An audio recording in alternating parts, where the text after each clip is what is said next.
Committee meeting. We have a quorum. We're here today on June 3rd for the Education, Environment, and Sustainability Committee meeting. Can we have a roll call, Madam Clerk?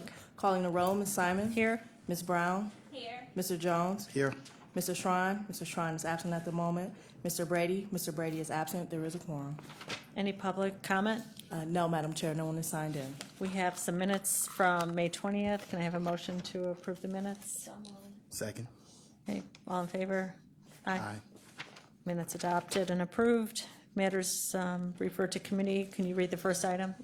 Resolution number 2015-0103, a resolution authorizing an amendment to contract number CE 1300435 with Child Care Resource Center of Cuyahoga County, doing business as starting point for out-of-school time and transition services for the out-of-school time program for the period 9/1/2013 through 9/30/2015, to extend the time period to 9/30/2016, and for additional funds in the amount not to exceed $1,400,000. Authorizing the county executive to execute the amendment and all other documents consistent with this resolution, and declaring the necessity of this resolution become immediately effective. Thank you, Madam Clerk. Can you state your name? Hi, Rob. This contract covers starting point of our new agency for out-of-school time. This contract covers I need to start with my name. Robin Martin, Family and Children First Council.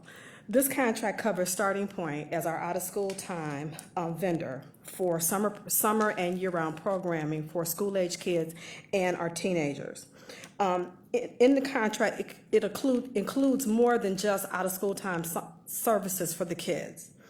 Right now, for the out-of-school time services, we are in 28 neighborhoods, but in addition to that, it covers our social solutions database and our surveys that we use for the kids for developmental assets profiles, so we can figure out the well-being of the young people that are in the programs. And it also covers the youth program quality assessment, which actually measures the quality of the programming under out-of-school time. We provide professional development for our providers, because what we found is that many of them were using outdated curriculum, and we were trying to serve kids in present day with curriculum that sometimes they had purchased 15 years ago, and it didn't match. We also provide tutoring programs for our older youth, our school-age youth, and transitions programs, and we're looking at how our young people transition into kindergarten. So in addition to kindergarten, we also look at school registration. So the big push is the kindergarten registration, so that our schools can be ready to receive our young people on the first day of school. But we're also mindful that we have a lot of parents that move over the course of the summer, and so we also want to remind them, you know, in the hustle and bustle of moving, you need to think about school registration, because the school district may not have planned for new kids coming into the district regardless of whether or not they're in kindergarten. We look at college access programs for the kids. We work with College Now. Over the course of the years that we've been doing out of school time, we've done ACT and SAT boot camps. And we've also worked with parents around filling out the FAFSA form. You would be surprised how many of our parents, clean up to parents with PhDs, who have a hard time with the FAFSA form. So we do workshops for parents. We have a scenarios program, Scenarios USA, which is a county-wide program, and it is an opportunity for our young people to enhance their writing skills. When Scenarios USA initially approached Cuyahoga County, it was a one-time deal. They were only going to come here and run this contest one time. We had more entries from the young people in our community than any of their other sites, including New York. They run the contest every other year, and the winner of the contest on the off year, they're paired with a director, Hollywood director, and they actually turn their script or their story into a script. And the short movies, they run about maybe 10, 15 minutes. They actually air on Showtime and Sundance. And it's the young people's opportunity to have a community conversation about issues that they're facing. And then lastly, not included on this list, but they also provide out-of-school time for the CTAG youth over the summer, so that we can keep those kids engaged in programming while school is out. So tell me about the contract. So the contract covers all of those services that I listed. Okay, It does not, it includes one admin cost, and that's for one person to assist with the database. All of the money goes to the direct services that I just listed. so this is an amendment to extend the contract? Yes, the original contract was for $1.6 million. This is we've had one amendment last year for $1.4 million, and this is the third amendment for another $1.4 million, which brings the total to $4.4 million over 3 years. Committee questions? Okay. Ms. Martin, you mentioned I couldn't keep up the database. There was a database that Yes. you mentioned. Could you elaborate a little bit on the database and what information it provides and how you use it? The database, when the young people go to an out-of-school time program, they scan into each activity. So one of the things we're tracking, in addition to demographics, we're tracking dosage. So prior to having the database, we could have young people attend a program, let's say Friendly Inn. And once they came to the program, we could tell you that they were there and we could tell you how long they were there, but we weren't able to tell you what they did while they were there. Now we can tell you that while they were there, they spent this much time in tutoring, this much time in open gym, this much time doing arts activities. So we actually are tracking what the young people are doing while they're in the programs. Thank you. That's it, Madam Chair. Mr. Jones? You also mentioned the youth quality programming. Yes. Can you elaborate a little bit more on Yes. that? The Starting Point contacted a national organization called the Weichert Center. And the Weichert Center came in and provided training across all of our out-of-school time providers. And the assessment is set up in 3 phases. So they train the individual providers on how to do a self-assessment on their program during the first year. In the second year, an independent assessor goes out and assesses their program. And then during the third year, we have young people assess the program. Throughout the assessments, we use the assessment information based on what the centers say, the independent evaluators, and the young people to drive the professional development of the program and to provide them with technical assistance. So one of the things, the huge things that the survey measures is, are young people engaged in the program? Just because they show up doesn't mean they're engaged. So do the young people feel when they give feedback on the program, say that they don't like something, are the adults in the program listening? It also looks at the safety. One of the huge factors around whether parents select an out-of-school time activity is when their kids are there, are they safe? And so there are several national standards that they measure each of the programs against. Right now, we are within the national levels for all of the areas except youth engagement, but that's consistent across all of the evaluations nationwide. We all need to work on youth engagement. Okay. Now this is, again, after school. So the programming that's delivered is done through the neighborhood family centers or like settlements like Friendly Inn? Starting Point releases an RFP. This would be an RFP year. We release every 3 years. And they release an RFP to the neighborhoods, and the neighborhoods have to apply as a consortium. So 2 to 3 vendors in each neighborhood will come together and do an application for the RFP. And what we ask them to look at, no startup, because startup is very expensive. They have to build off an existing program. And so typically they're either adding slots or adding a new component, but not an entire program. And then they need to look across the landscape of their community and fill a service gap. So for example, like something that's going on in Atlanta right now where they're losing all of their arts programs, the music programs. We ask them to look at that. What have you lost? And that's the gap we ask them to fill, and that's what they apply for funding for. So a good example in our community would be Bel Air Puritas realized that they did not have any arts programs. So each year they gear their out-of-school time grant. Every time they apply, they gear it toward art programs for young people in their community. Okay. Who's in the consortium? It's up to the neighborhood. It's up to the community. So it could be neighborhood. Billy's here from out of school time, 'cause she could tell you about the specific contracts. We require that the school district is involved, other neighborhood organizations that are serving youth, faith-based community, a member from that segment of the community be involved. And we ask that youth be a part of that consortium to go through the planning process. And parents. But Billy, And parents. isn't there currently a consortium who is delivering the service? In some of our neighborhoods, yes, because we've had out-of-school time funding for quite a while. And so there are some well-established consortiums. But these are neighborhood-based consortiums. And I just heard you say Friendly Inn. Are they part of the consortium? They have one of the consortiums. Right. So They there's are. a central consortium. Gotcha. There's, Okay. for each neighborhood, there's a consortium. It's not one big. Okay. Are some neighborhoods delivering more service in this contract than others? Is there a consortium in the Westlake community? We have two outer ring suburbs. two outer ring. North Olmsted, Olmsted. North Olmsted or Olmsted? North North Olmsted and Richmond Heights. Richmond Heights, okay. The way the contract is set up, we set values on the neighborhoods. So if you're in the city of Cleveland, you're eligible for up to $45,000.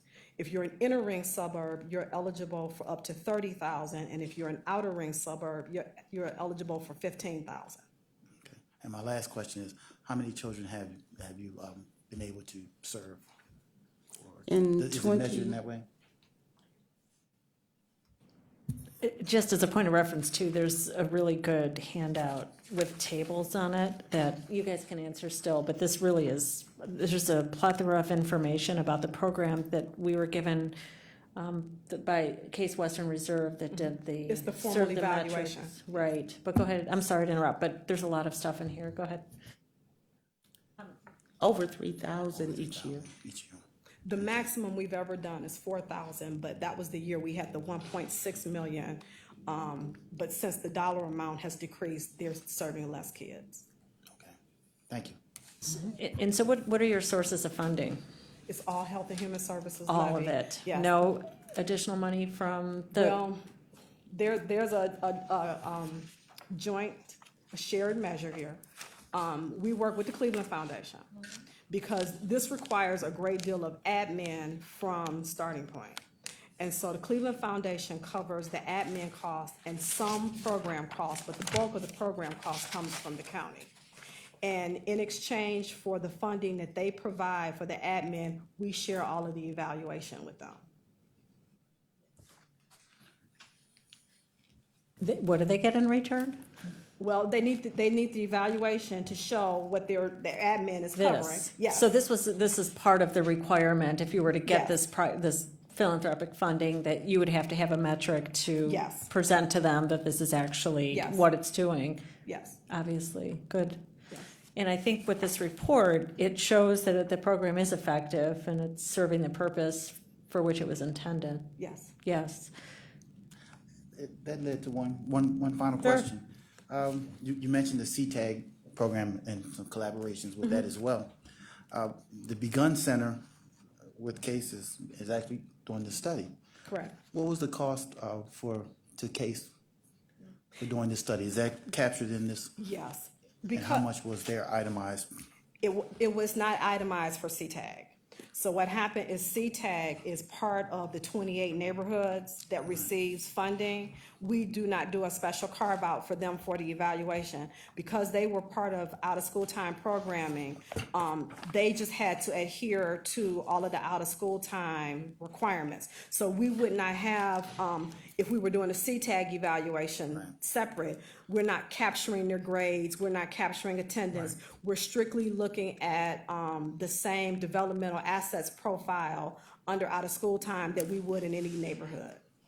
And I'm with you. And Robin, as you know, it's my desire that CTAG be evaluated in the same way this programming was. So I was actually just wondering, what was the cost for the evaluation for what we discussed for this? Well, that's the thing. Our evaluation cost is right now $285,000 a year. And out-of-school time is a part of that, but we don't itemize it. The 285,000 covers everything that's under the Family and Children First Council portfolio. So it doesn't, I don't have an itemized cost that this much goes to out-of-school time, this much goes to teen pregnancy prevention. When they responded to the RFP, they responded knowing you're just gonna have to do all of these programs for this dollar amount. And the dollar was 285,000 to pay For for that. no, for everything. For everything. For everything, For everything. right. And this is just one this is of just one of the reports that they Right. will produce. Right. What they're in the process now is for every program we offer, we're gonna have one of these reports. This is just the first one, and this is the largest one because this is the largest contract. This is the first one that has been completed. When Case does the study, do they actually make recommendations like an audit and say, well, you need to improve here? and- Yes, yes. And some of our evaluations have a longer list than others. This one did not have as long of a list in terms of recommendations because we've been doing it for so long. And because they are also the evaluator for MyCom, they have been at the table with us from the very beginning. But if you, like one of their recommendations was the efforts to outcome ETO system. So when we were looking at the data system to capture the information that the councilwoman asked me about, Case was the agency that actually went out and did the research for us, and they identified 3 programs and then brought it back to the planning group, and we looked at it to figure out which one best fit what we needed to capture locally to answer the question of how our kids are doing in out of school time. You know, I'll just say, you know, we've seen these studies to begun in the Board of Controls for years. For the last 4 years, we've approved hundreds of thousands of dollars and for poverty studies, and I never grasped just how it connected to the ground level, you know, when they're making the studies.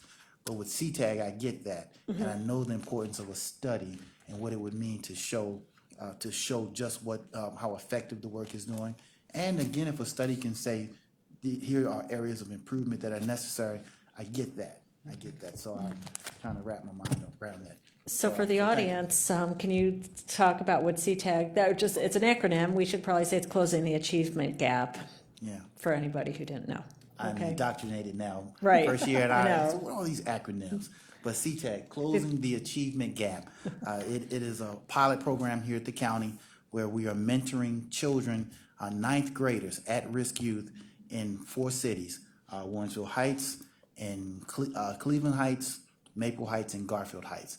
And the link or the key ingredient is the mentor, who is housed in each one of those 4 local high schools, and he is that mentor is called a linkage coordinator, and that mentor's job again is to be a face for every resource a community can bring to bear in the life of these at-risk youth and help them to reach their full potential or close the gap between where they're currently performing and what their true potential is.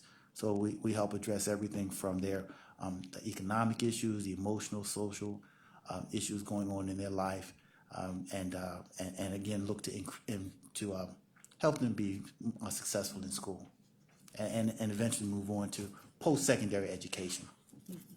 So that in a nutshell is what Closing the Achievement Gap is. A 2-year pilot.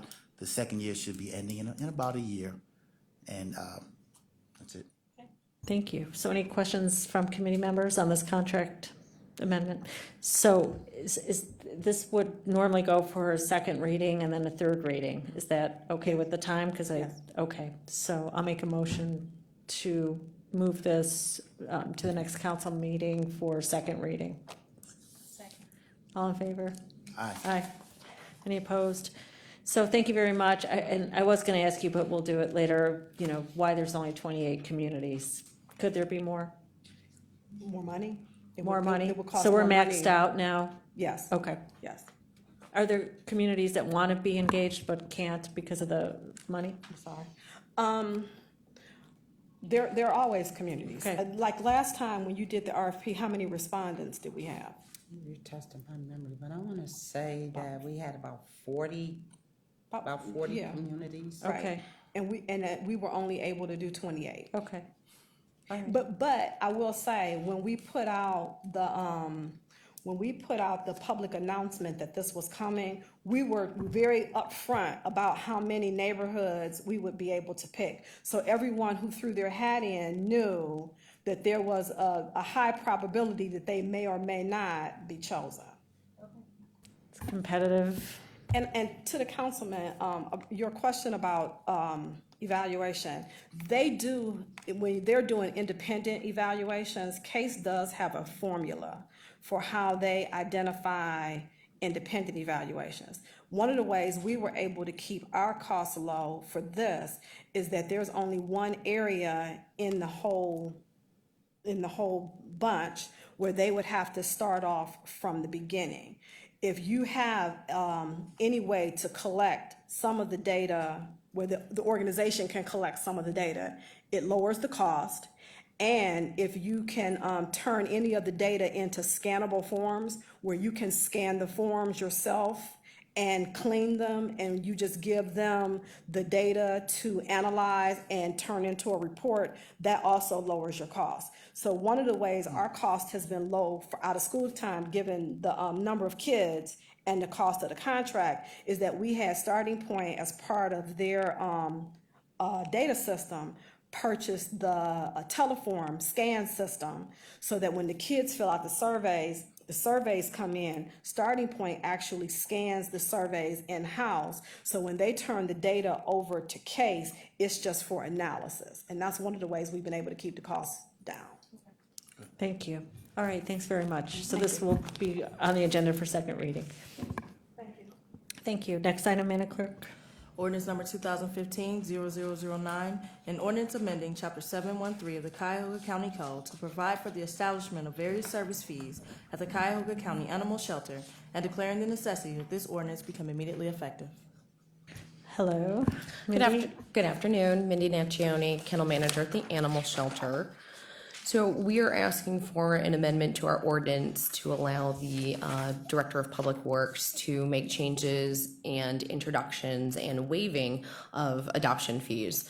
The animal shelter fees and fees related to the care of the dogs at the shelter haven't been updated since 2008.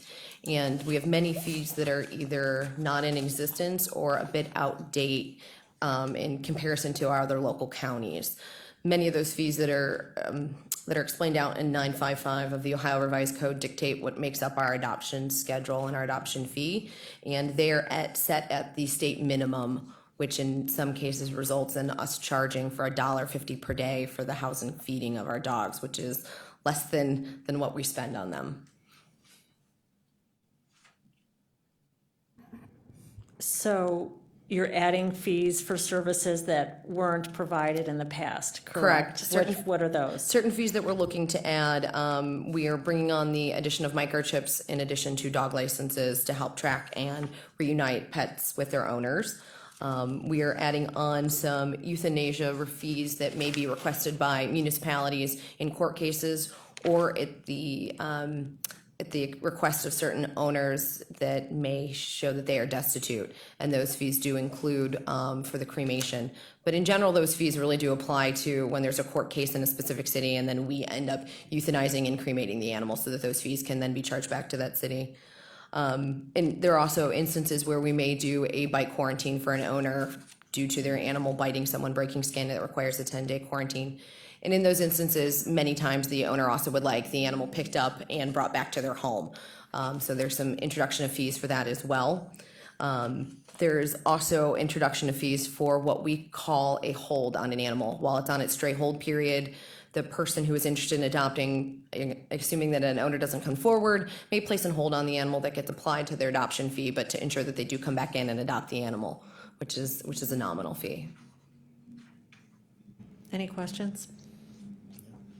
I'm curious, where do you perform the cremations? Cremation is performed off-site. We use a third party. It goes into general cremation. Can you say who is it? It It is Western Reserve Pet Crematory. Okay.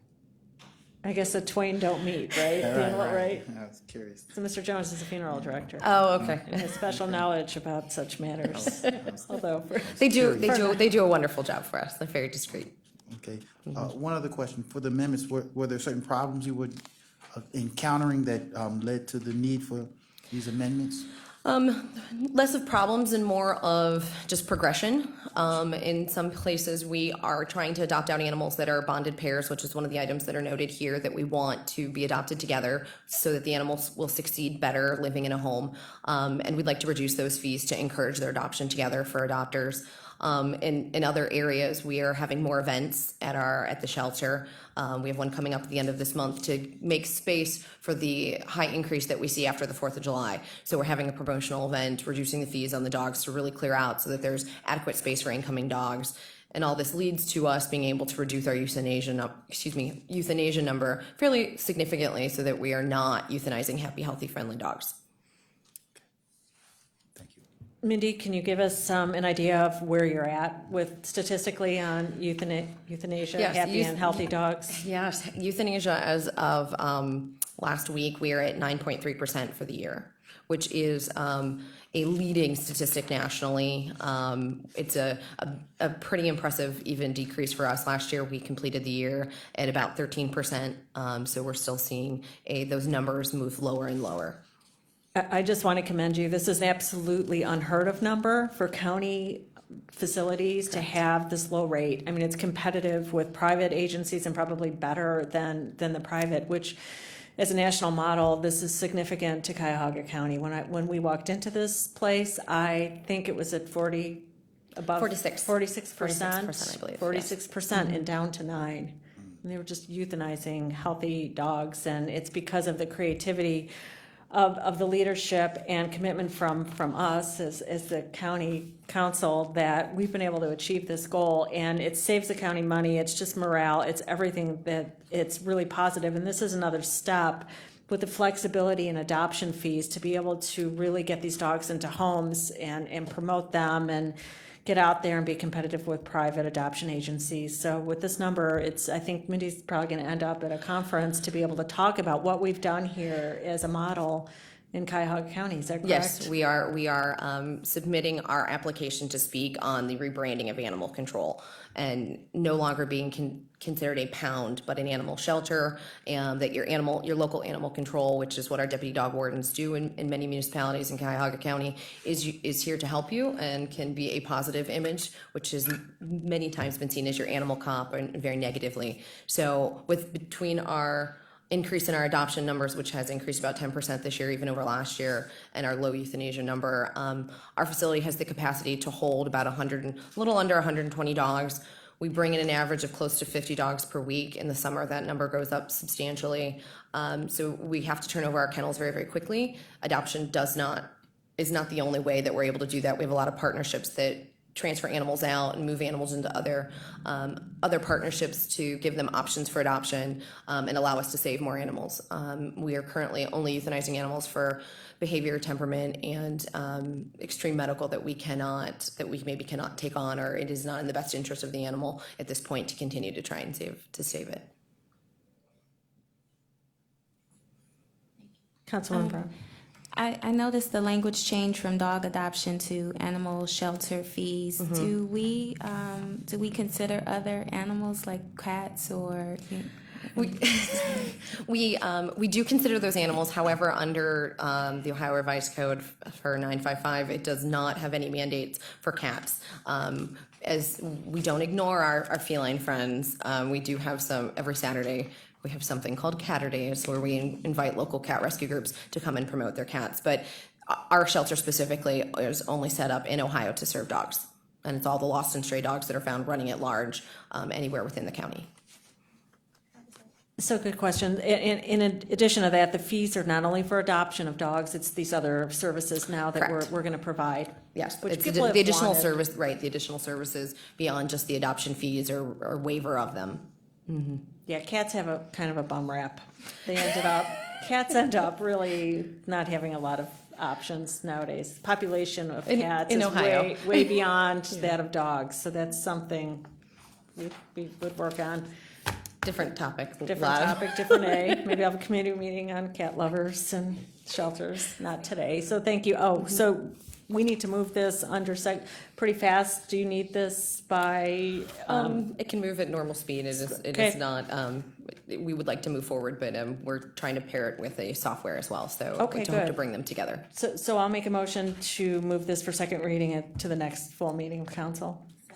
All in favor? Aye. Any opposed? Okay. Ordinance carries. We'll see you again. Thank you.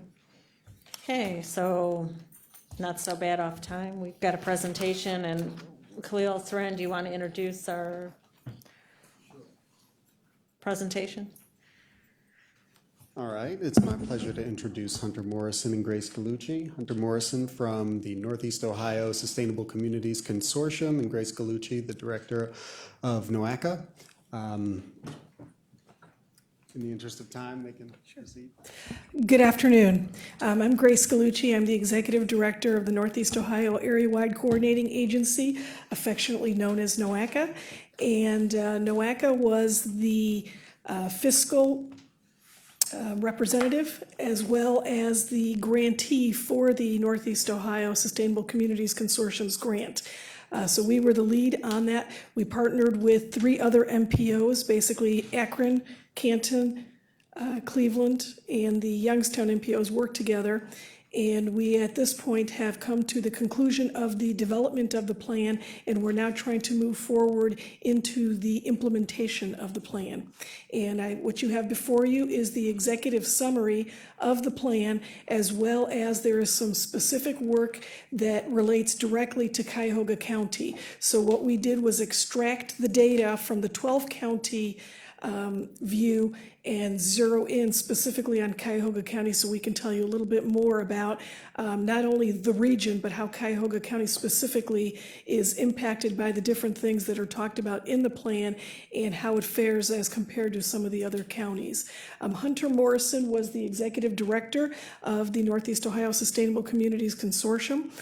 He ran the organization for 3 years as part of the process. The plan was developed with that organization.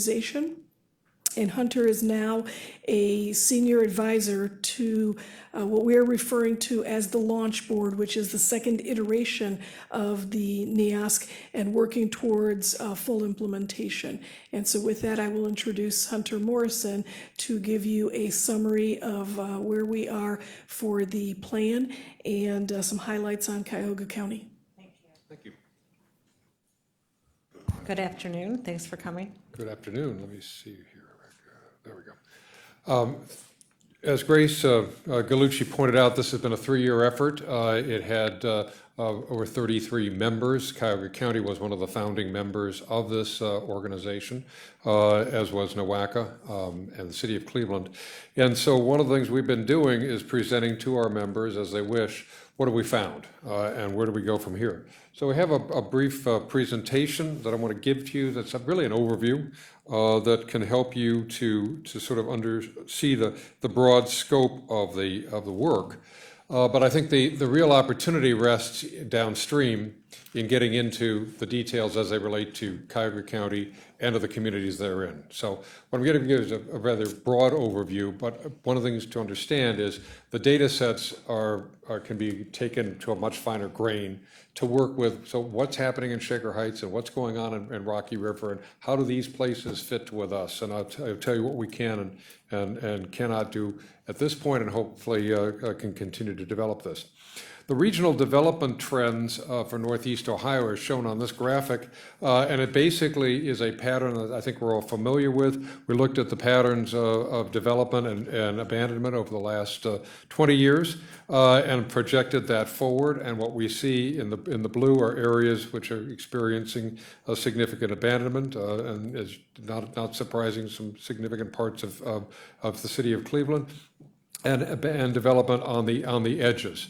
What we anticipate, if things don't change, is that the region would grow fairly modestly, less than 100,000 people, but we would build somewhere around 275,000 new homes, largely at the edges, and abandon about 175,000 new homes across 12 counties. It's a supply and demand situation, which is playing itself out throughout Northeast Ohio, not just in Cleveland, but in Akron, Canton, Youngstown, Warren, all of our older communities, our legacy communities. One of the things this planning process does is identify scenarios of what can you do differently, but perhaps most importantly, unlike a lot of the planning processes I've been involved in over the years, this ties the vision, the dream, to the numbers. It says what happens if we go in this direction, not just to the land use, but to the bottom line of our communities. What we've been able to do here is to look at our 12 counties and the roughly 400 communities within the 12 counties and another roughly 300 taxing jurisdictions, which include school boards and port authorities, et cetera, and look at at where they were in 2012 in terms of balance. This chart in particular shows the small dots. Each one of those is a county, shows that across the region in 2012 we were pretty much in balance, and that's obvious because everybody's got to balance their budget annually. But there are some counties which are experiencing stress, and it's places like Mahoning and Trumbull County, and some which are doing pretty well, and that's places like Medina and Lorain County. Cuyahoga County is above the line today. But as we go forward across the region, what we see is the current patterns of development and abandonment, the need for creating additional infrastructure and weakening in our established communities has an effect on every county. Again, if you go over to the trend, which again looks at what happens over the next 20 years if we do the same things, we find that even the best off county 25 years from now is worse than the worst off county today. So Lorain County and Medina County are worse than Trumbull and Mahoning County today. It affects them, and it affects other counties very seriously. And one of the things I wanted to point out is Cuyahoga County winds up being, on the trend, very seriously affected. It's down at the bottom. It goes from being on the top to being at the bottom. And this identifies what you can do about that. What are the steps you can take, and what are some of the opportunities? We looked at specifically at Cuyahoga County, and again, there's a more detailed report here on the county report, but it's likely, if the current trends can continue, that the county loses about 176,000 people and 59,000 households, and you wind up with the same population in 1920. We see the county jurisdictions as a whole face continuing pressure with projected expenses exceeding revenues by about 60%. Now, we know every year everybody has to balance their budget, so what we're seeing is, not that we're going to all be bankrupt, but the pressure to balance the budget without raising taxes in each one of our communities is going to be pretty unrelenting over the next 25 years if things go forward. The county communities will have a significant amount of abandonment to contend with as the trend continues, estimated somewhere in the neighborhood of 96,000 housing units. The most impacted communities are older Cleveland neighborhoods in the first suburbs. Again, it's not unexpected given that this is the oldest housing stock. And we also see a continued job sprawl to the outer counties away from GCRTA service, and it's making it more difficult for Cuyahoga County residents to get to work. So these are some of the basic takeaways of what is, we think, a very sobering view.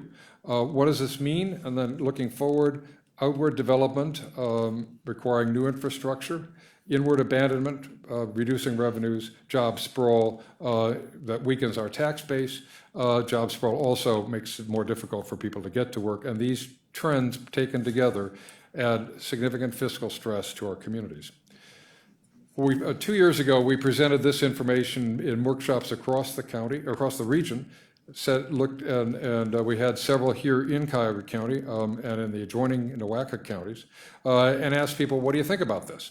And boiling down all that work, what we saw was that people, when presented with maps of where abandonment is likely to take place, maps of where development is likely to take place, were very, very consistent across the region, saying we should invest in our established communities.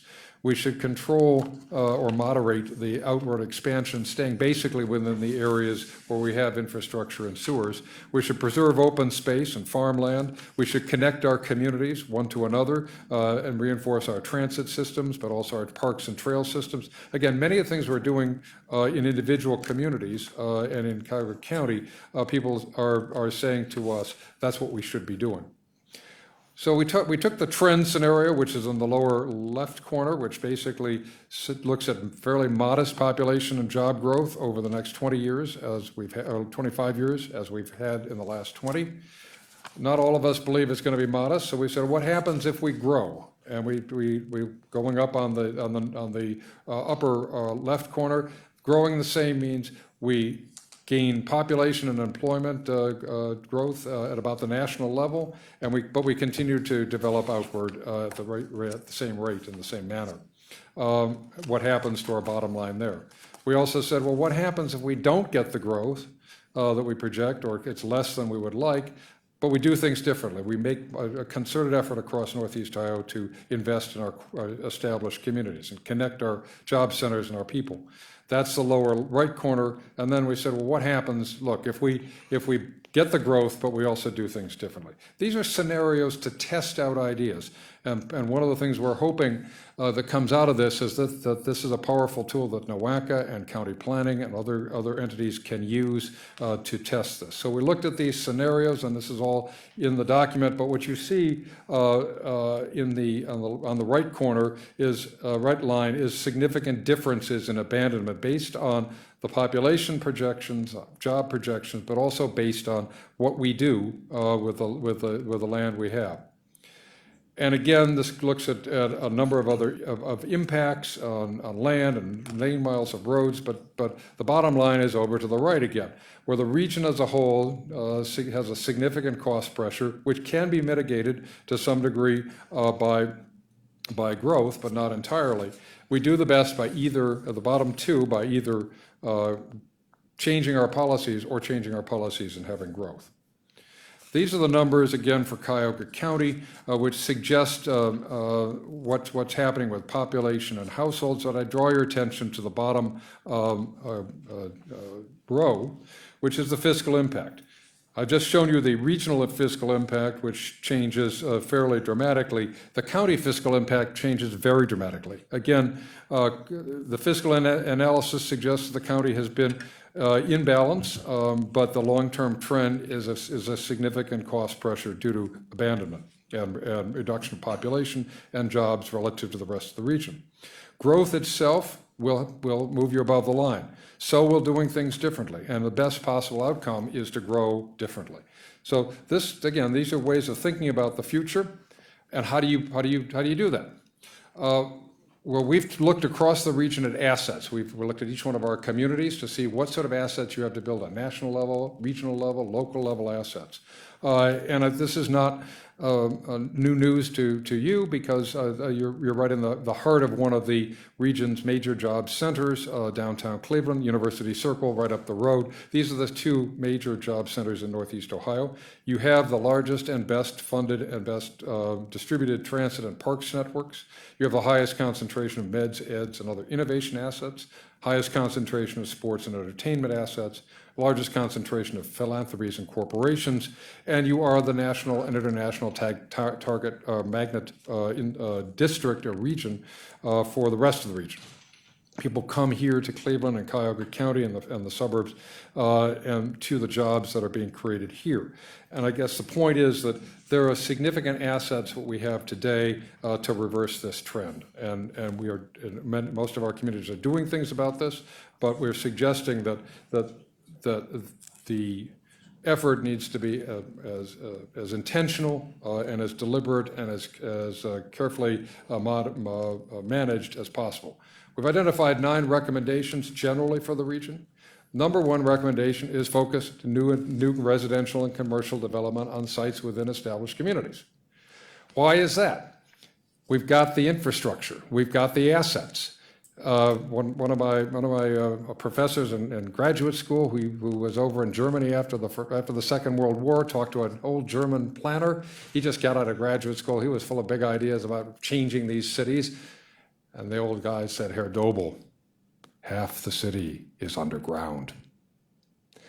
You have a network of streets and sewers and water lines and sidewalks. And I think the best place to see what we can do is just to go over to 40th and Central, which 20 years ago was a neighborhood of old beat-up housing, frame housing and public housing that was shameful.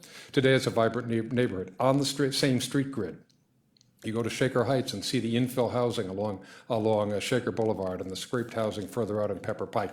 These are things that we can do to makes use of the investments we've already made, as opposed to continuing to expand out as a region. But that means a concerted effort across not only Cuyahoga County, but across the region and on our relationships between the counties.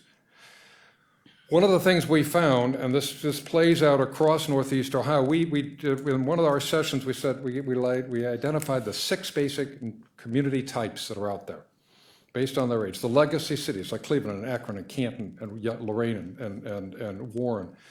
The first ring suburbs, which are the pre-war, pre-freeway suburbs, like Shaker and Rocky River. The second ring suburbs that came in right after that, but the freeways are beginning to come in. And then the outer ring, which are basically the Avons of the world, which are entirely built around a freeway network. Then our established cities and towns like Chardon and Chagrin Falls, and then our rural townships. And we asked people, where should we invest our money?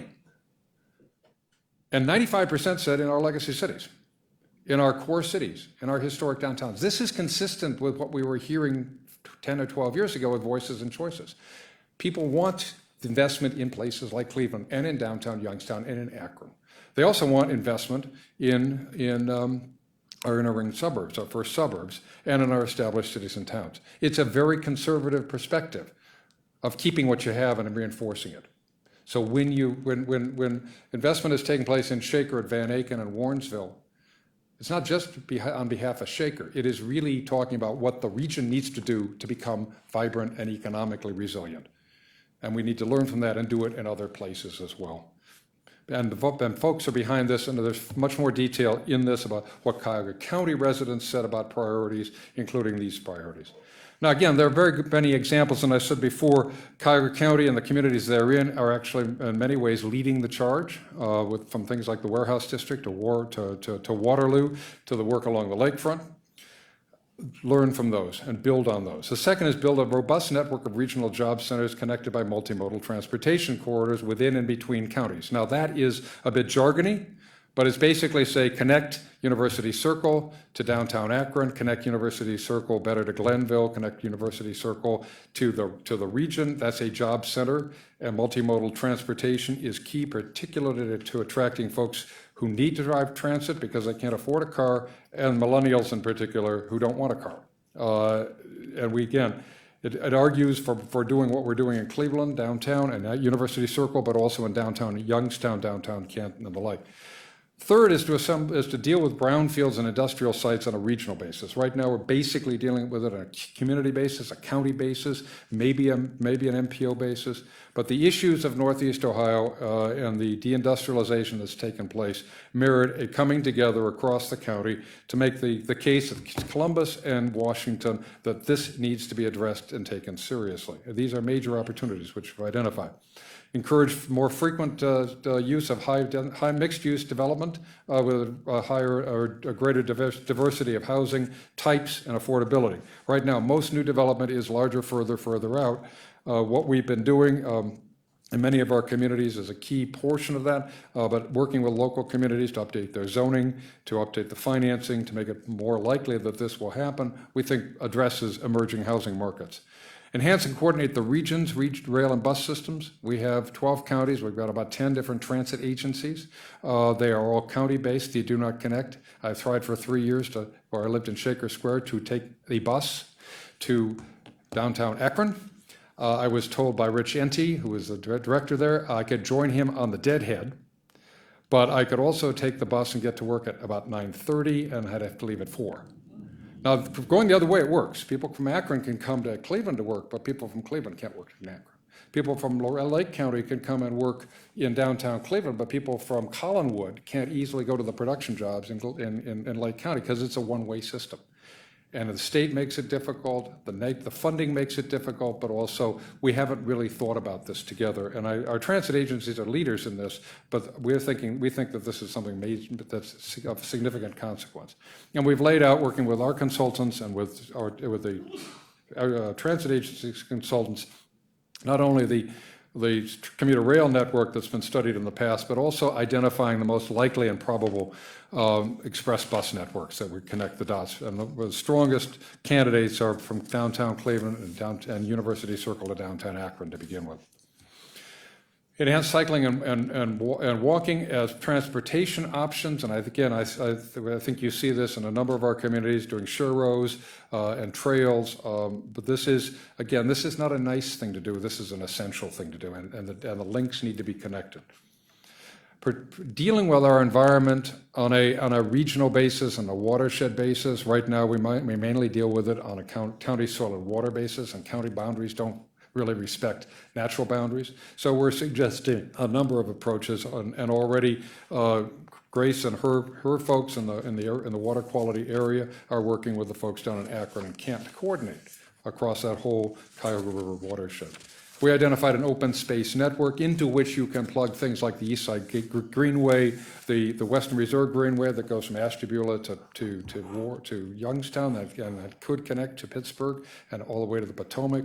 Possible linkages across Portage County to the National Park. The National Park as a key regional asset that everybody wants to get to, and looking at this as a regional network, sort of thinking the way we have about the Cuyahoga River, but across the region, not just in one river, but across the region. Supporting sustainable agricultural and local food systems.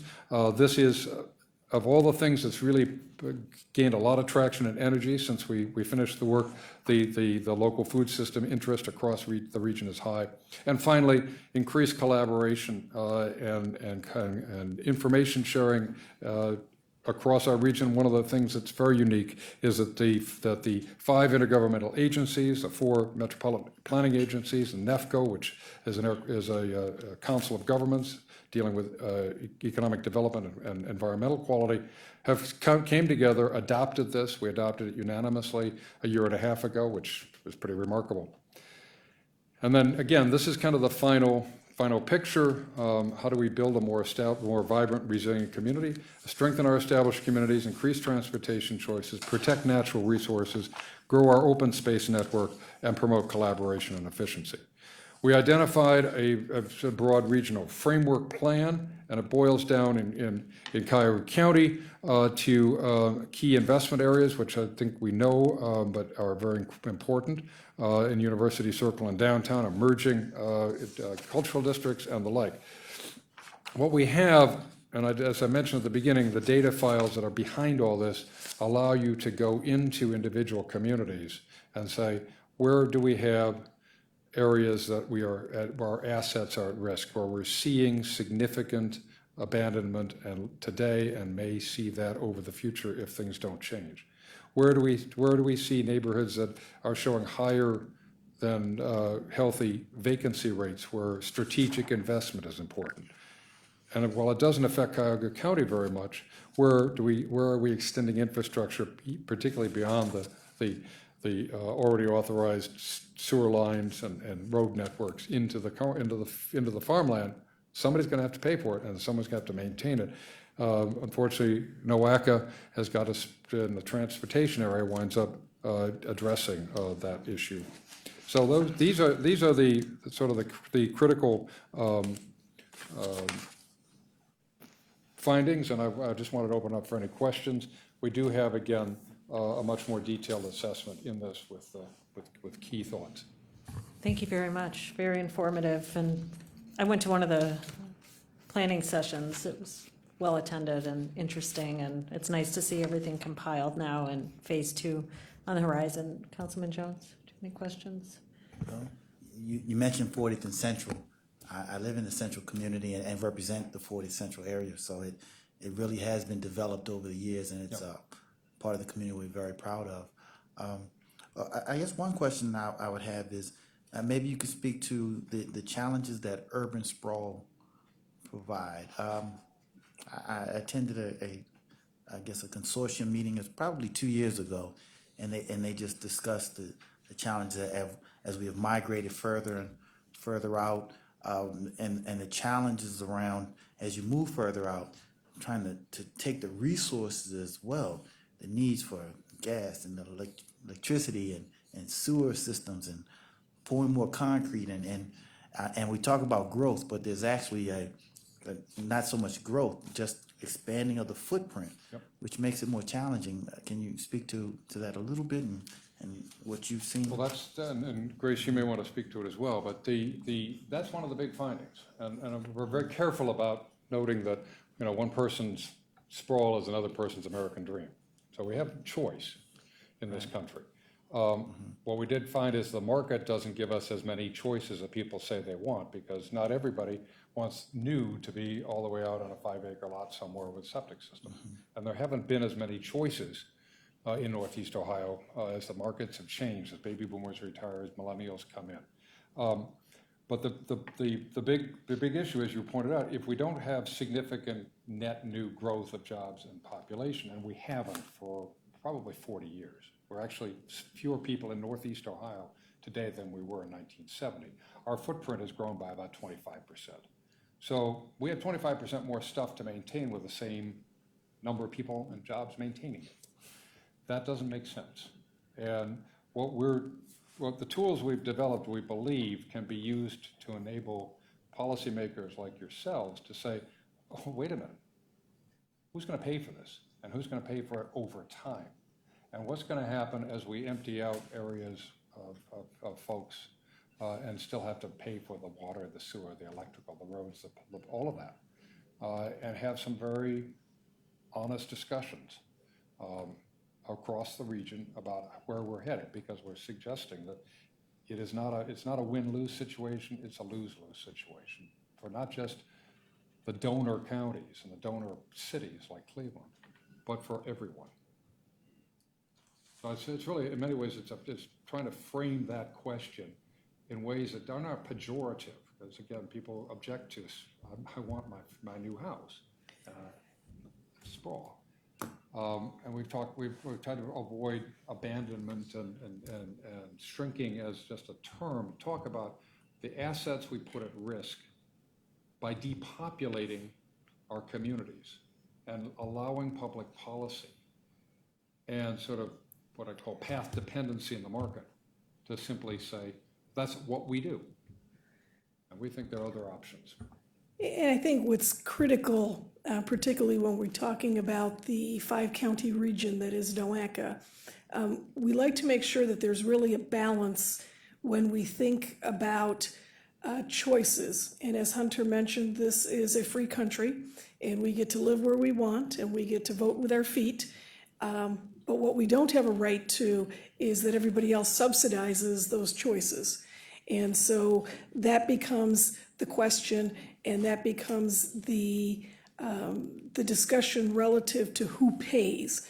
And so when we do talk about sprawl, and I think Hunter did a very nice job of covering the points, particularly in our region, we've grown 25% in terms of footprint. We have not grown at all in population. And the needs of the new infrastructure are taking resources away from maintaining the existing. So we do have that debate between, particularly in road infrastructure, do we build new capacity where there's congestion because of new development, or do we maintain the existing infrastructure? Well, in an ideal world, we wouldn't have to make that choice. We could do both. But unfortunately, it's not ideal, and at this point, there are repercussions to building new things without those who are consuming to be fully aware of and to be fully paying for those costs. And so I think that's what we're trying to do, is make sure that people understand that. Another interesting point to the issue of sprawl is that a lot of the sprawl was allowed to happen, and I would say even encouraged by some of the policies that were put in place and therefore paid for by the very people who are now left having to maintain the infrastructure that already exists. So it is an interesting point. Thank you so much, and I'm just going to comment and be frank that the reason we're in the boat we're in with a depletion of population is a manipulation and encouragement of investment outside of the city and the inner ring. This was an intentional move to put money in the outer ring, and I'll stand up for people who say we have a right to live where we want and object to the term urban sprawl. I was at that meeting, I saw it, and we have assets, and you said it well, that we're just wasting away that we need, and the way the investment went has created a situation without planning, and it's detrimental to the entire Northeast Ohio region based upon those decisions. And I'll stand up for decisions now to reinvest and encourage that reinvestment back into the inner ring. And these natural resources are for all of us. And when we keep degrading them to just keep moving outward and leaving a blight that's going to be here for decades and generations is unacceptable. And that's my position, and I will continue to do what I can at this end to make sure that we're going to see a reverse of this sprawl. And that's why, with the help of Director Foley and this administration, we're going to, with the sustainability department now, really see the value of reining in resources to bring people back and jobs back. But if we continue on this trend, it's going to be bleak, and you have it now with the data you collected. So I really appreciate this information because it's going to help us move forward in how we strategically invest. And if we can't deal with the state right now, at least in Cuyahoga County, we can work together to really strategize how we're going to work this reversal. Yeah, thank you very much for your support. And so you were at the meeting in Warrensville where much of that came to light. And it is very helpful to have the folks at Cuyahoga County looking in the direction of sustainability and looking to make sure that where we are going in the future is good for the entire region. We need to make sure that as a 5-county region, we recognize and we preach that what is good for one is good for all, that the entire region doesn't succeed if the core doesn't succeed. There would be no outer ring suburbs or exurbs if there was no central city in the first place. And so we have to keep that to the forefront of our thoughts. And we're hoping, frankly, that the data that we've gathered, the insight that we have, changes the narrative to some degree from an either or and from the fight over resources to looking at the facts, looking at the choices, because as Grace pointed out, it affects all of us. And this is a way I think we hope that we can get a little bit more objective about the bottom line, because I think it's the bottom line, the fiscal impact that we've seen as I've worked across the 12 counties and I've worked in a bipartisan way. People understand that regardless of what their persuasion is or where they are. They understand that wasting money is a bad thing, and that by and large people are concerned with what we've seen and would like to drill down. I think Cuyahoga County is in a unique position with, frankly, the strongest county planning commission of all of the 12, and with the collection of resources at NOACA and CSU to really take a lead in moving this endeavor forward. So it becomes not just a document, but becomes a living, breathing tool for you to make decisions, for you to frame those discussions you need to have with your colleagues in county, but across the county and down to the state and the federal level. Show them the facts, show them choices. Nobody wants to be a fool and waste money, but this is a way I think we've opened up a major new way of thinking about the choices we have and the consequences and the alternatives. I'd like to leave the committee with one final thought, and that's that as we move from plan to implementation, and we now have in place a launch board with new board members, we are working with the county executive to have a seat for Cuyahoga County. And I would encourage council to support that effort. I think it's very important to have Cuyahoga County sitting at the table as we try to define how to move the plan from the development stage into the implementation. Sure. Yeah, hopefully we can have maybe Mr. Foley there or somebody from council to help that out. Thank you for this work. It's really amazing, and the work you've been doing has been really well received. I appreciate that to both of you. Thank you. And this is a great tool, and hopefully, do you have any questions? No, I would just say growth is a good thing. Swelling is not. And swelling implies that there's an infection, there's something wrong. So as you identify those factors and strategize on how you change it. I mean, I look at that central, 40th and Central community, and it's beautiful, it's fantastic. There are homes, but it also needs businesses. And I've been an advocate of small business for many years here in council, and the ability to round out a community with not just good homes, but a good school system and strong local businesses. I think that reverses some of the flight. And just investing, as it's already been said here today, that type of investment in a community makes people come back into the community. We need the money for public transits, and we have a problem with that. They're decreasing that and reducing it, which is impacting us significantly for people to get to jobs. Yep. It's, people are stranded. One factoid that came out of this work, we found 8,000 acres of commercial and industrial land within 1,200 feet of our best transit lines, empty. Now, these are the empty lots that GCRTA runs past. 1,200 feet is your walking distance. That's your sweet spot. And we think that we have major missed opportunities. Most of those 8,000 acres are in Cuyahoga County and Summit County because those are the best systems. But it shows that if we drill down, we can see some assets that where you actually can engage the market in commercial development because you're feeding the market with housing and with employment on corridors that actually can build your ridership. Well, we're putting money into Opportunity Corridor, which most would argue is beneficial, but some of that money perhaps would have been at least equally best spent by investing in our transit, which is an existing infrastructure and will allow people who don't have vehicles to be able to get to jobs. So it's really, again, not the best of, unfortunately there's choices, but I think they could have done both. And when you look at Europe, their transit is just, you hop on a rail and you get to work and you get to the city, and it's really, that's a huge problem. Yep. So we just have to shake it up at the state.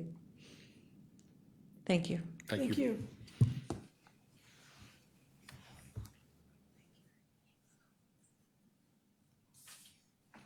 Thank you. Okay, so we'll see you, I guess we'll conclude the meeting. Any public comment? No, Madam Chair, no one Is has that signed it? in. Okay, so we're officially over. Thank you so much.